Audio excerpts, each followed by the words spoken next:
필리핀에서 한국인 3명을 살해하고 사탕수수밭에 유기해 징역 60년을 선고받은 뒤 필리핀에서 교도소에 갇혀 있는 박광렬입니다. 카지노를 소재로 한 드라마의 실존 모델로도 알려졌는데 필리핀 교도소에 갇혀 있으면서도 최근 국내에서 일어난 마약 사건에서 잇따라 총책으로 등장해 충격을 주고 있는데요. 드라마보다 더 드라마 같은 이 믿기 힘든 범죄가 어떻게 가능했을지 저희 취재진이 필리핀 교도소에서 직접 박광렬을 만났습니다.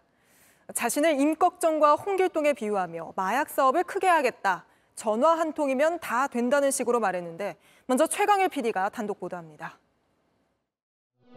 2021년 황하나 씨 등 96명이 마약 유통과 투약으로 검거된 사건부터 지난 4월 엑스터 씨와 필로폰을 국내로 공급하다 20대 일당 3명이 검거된 마약 사건까지 두 사건 모두 배우로 지목된 인물은 마약왕 박광렬입니다.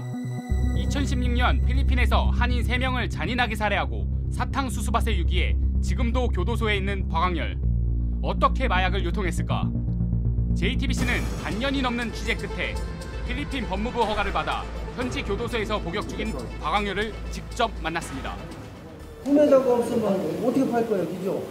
그러니까 여기서 팔고 싶다고 하는 건 아니에요. 한국에서 약 좀 보내줘라. 내가 여기서 먹고 살려면 마약뿐만 아니라 뭐라도 하긴 해야 돼요.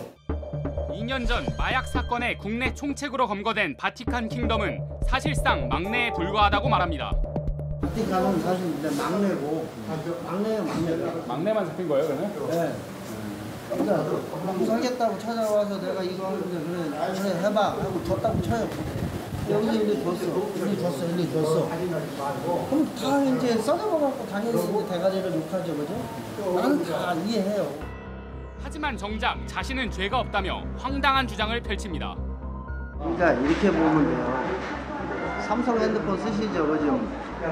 그러면 이건희가 이거를 팔아가지고 휴대폰 중독된 애들이 휴대폰 밥 먹을 때도 들고 있는 애들이 이건희가 나쁜 놈이에요? 2021년 사건 당시 박광렬은 텔레그램을 통해 국내 공급책들에게 필리핀 마약을 전달했습니다. 당시 압수된 마약만 10만 명이 사용할 수 있는 양으로 이미 유통된 마약까지 포함하면 그 양을 가늠하기도 힘듭니다. 마약 신세계는 열었어요. 근데 똑같아요. 사업을 저는 해봤으니까 유통구조를 알으니까 거기서 때리고 나쁜 놈이니까 제가 오늘 말씀드리잖아요. 홍길동이나 임꺽정이 나쁜 놈이에요. 착한 놈이에요. 마약 사업을 크게 하겠다는 말도 서슴지 않게 합니다. 아니 내가 모르겠어요. 한국 전화 한 통이면 내일 모레 뽕이 어디로 들어가고 어디로 나 다 알아. 아니 100원 훔쳐도 도둑놈이고 1억 훔쳐도 도둑놈이고. JTBC 최강일입니다. 박광렬은 교도소에 갇혀있는 신세지만 선글라스에 베레모까지 쓰고 다닙니다. 교도소 안에서 마약을 거래하며 이른바 교도소 VIP로 지내고 있는 겁니다. 박광렬은 자신이 저지른 살인 수사가 국내에서 제대로 이뤄지지도 않았는데 한국으로 송환되지는 않을 거라고 자신만만해하기도 했습니다. 계속해서 안지현 기자입니다. 박광렬이 복역 중인 뉴 빌리비드 교도소입니다. 돈만 내면 개인이 쓸 수 있는 방도 사고 테니스를 치며 휴대폰도 자유롭게 사용할 수 있습니다. 취재진을 만난 박광렬은 래퍼처럼 앞니에 은을 씌우고 선글라스에 페도라까지 쓰고 있었습니다. 동물도 마찬가지로 먹이가 많은 놈이나 서열이 있는 놈은 당연히 있는 거예요. 어느 빵을 갖고 마찬가지로. 근데 여기에 있는 필리핀 애들 중에서도 이 안에서는 그나마 조금 편하게 있으니까.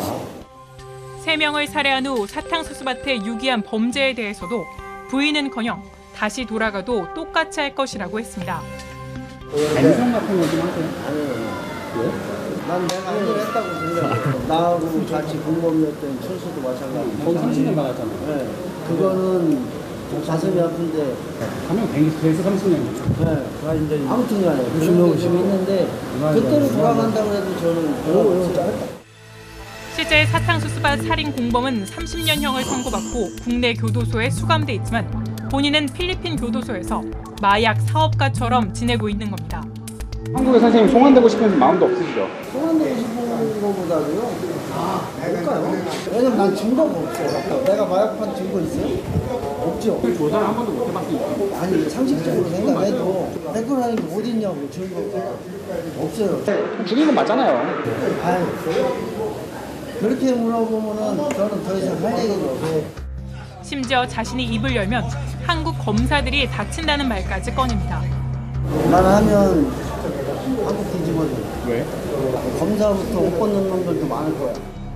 살인 사건은 물론 마약 대량 유통 사건도 박광렬이 송환되지 않으면서 더 이상 수사는 진척이 없는 상황입니다. 가서 진짜 죽이고 싶죠. 칼로 찔러 총으로 쏴 죽이고 싶죠. JTBC 안지연입니다.